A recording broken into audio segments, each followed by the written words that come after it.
Un record historique. Nous vous parlions hier de la reprise de l'usine Whirlpool d'Amiens, un épilogue heureux pour les salariés, mais la délocalisation de ces emplois industriels vers les pays de l'Est a bien eu lieu. Whirlpool succède à Goodyear, Continental, PSA, Samsonite, la liste est longue. Nous avons choisi de consacrer une grande page, le déchiffrage du 20h, à ce phénomène, à la désindustrialisation. Elle ne concerne pas que le nord de la France. Nous sommes allés voir ce qu'il s'était produit à Dreux, dans l'Eure-et-Loire, quand là encore, une usine a été délocalisée. Voyez ce reportage de Laurent Desbonnets et Anthony Ducruet. Plus de 30 hectares d'ateliers. L'usine Philips de Dreux. La dernière en France où l'on a fabriqué des téléviseurs. Tubes cathodiques, écrans plats, jusqu'à sa fermeture en 2010. La production est délocalisée, près de 700 emplois supprimés. Que devient aujourd'hui cette gigantesque usine ? La disparition de l'industrie en France est-elle inéluctable?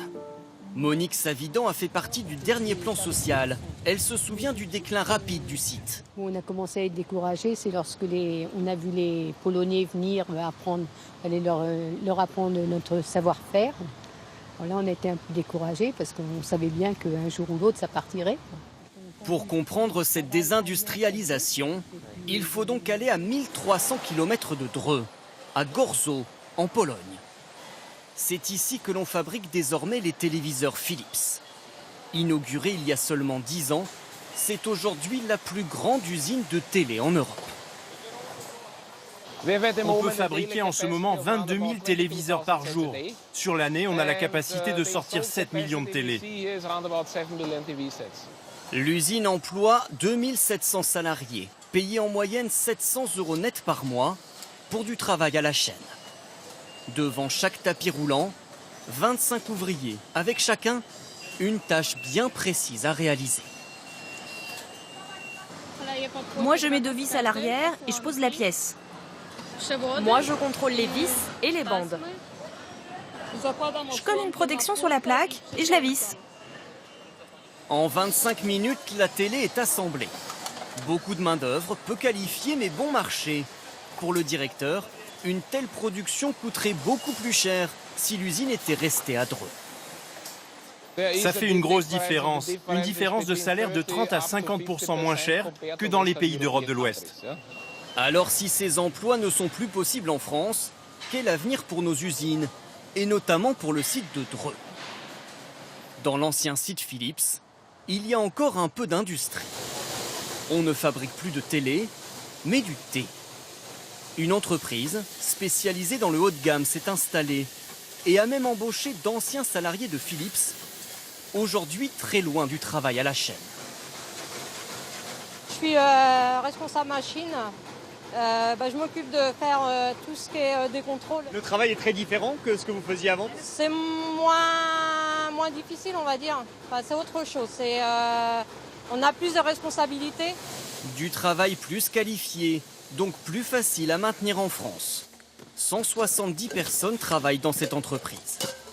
Mais sur place, une autre société a créé beaucoup plus d'emplois. Alors, pourrais-je avoir votre numéro de sirène, madame, s'il vous plaît? Très loin des machines industrielles, Vous appelez pour votre dossier de retraite complémentaire?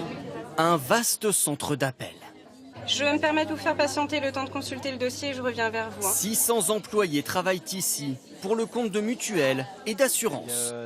Des ateliers d'usine transformés en open space de bureaux. Selon le directeur, cela va continuer.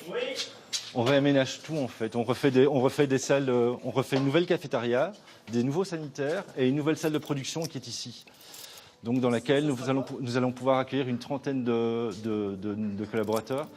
Au final, à Dreux, le bilan en termes d'emploi est donc très positif, même si le nombre de salariés dans le secteur industriel a fortement diminué. Pour mesurer le déclin de l'industrie française, il suffit de regarder les chiffres de l'emploi. Regardez l'évolution. En 1973, l'emploi industriel était au plus haut, 5 700 000. Le choc pétrolier provoque une chute brutale. En 90, on tombe à 4 600 000. Et la baisse se poursuit jusqu'à aujourd'hui. 3 100 000 emplois dans l'industrie, 11% des actifs seulement. François Langlais, dites-nous. Bonsoir d'abord. Bonsoir Anne-Sophie. Que s'est-il passé? Comment explique-t-on cet effondrement de l'industrie? Il y a eu tout d'abord la montée des coûts dans nos pays développés qui a provoqué des délocalisations massives à partir des années 80. Nos usines ont été aimantées par les pays à faible salaire, la Chine et les pays d'Europe du Sud. Mais la décrue que vous avez montrée est plus prononcée en France que chez nos voisins, ce qui semble montrer qu'il y a des facteurs proprement français. Probablement la détérioration générale de la compétitivité française, qu'on observe par ailleurs, et ensuite un problème de spécialisation, une mauvaise spécialisation dans le milieu de gamme. Prenons l'exemple des voitures. Pendant longtemps, les Peugeot et les Renault ont été trop chers pour séduire les amateurs de low cost, et pour autant d'une qualité insuffisante pour convaincre la clientèle premium, celle qui justement veut du haut de gamme. Mais est-ce qu'on peut vraiment se passer d'industrie en France ? Non, on a besoin de l'industrie parce que c'est un aiguillon pour l'innovation, pour la compétitivité, pour le dynamisme de l'économie. Et c'est un combat qui n'est pas perdu. Il y a d'ailleurs des signes encourageants.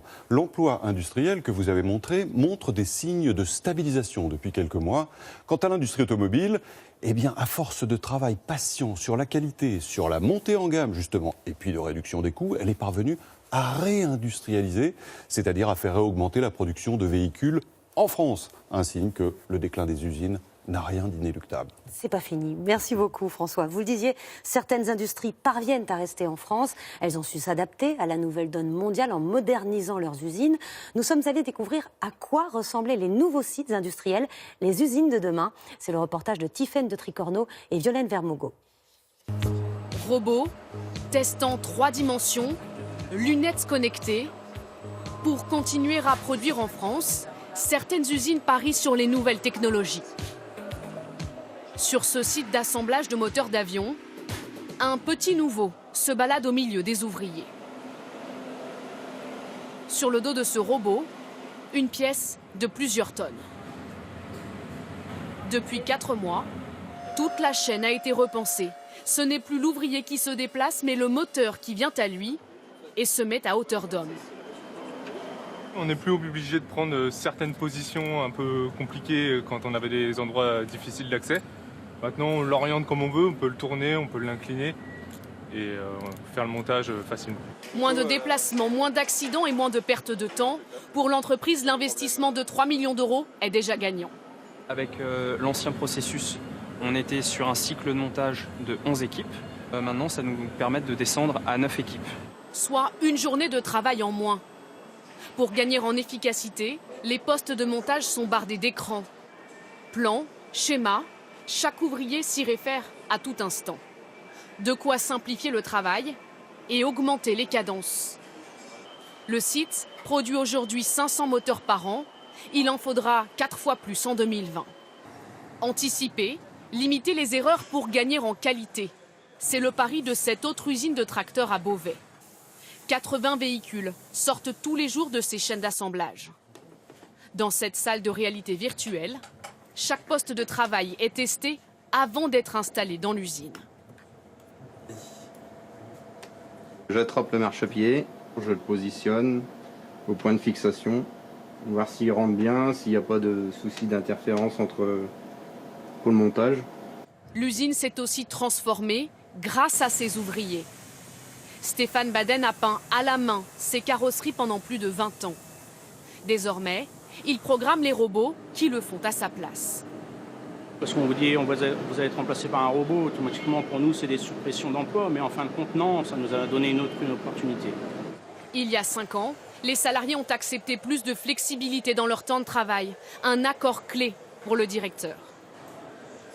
On est plus nombreux aujourd'hui qu'hier, on produit plus de tracteurs qu'hier et on gagne plus d'argent qu'hier. Le site sera encore agrandi en 2018. 160 embauches sont prévues. Comment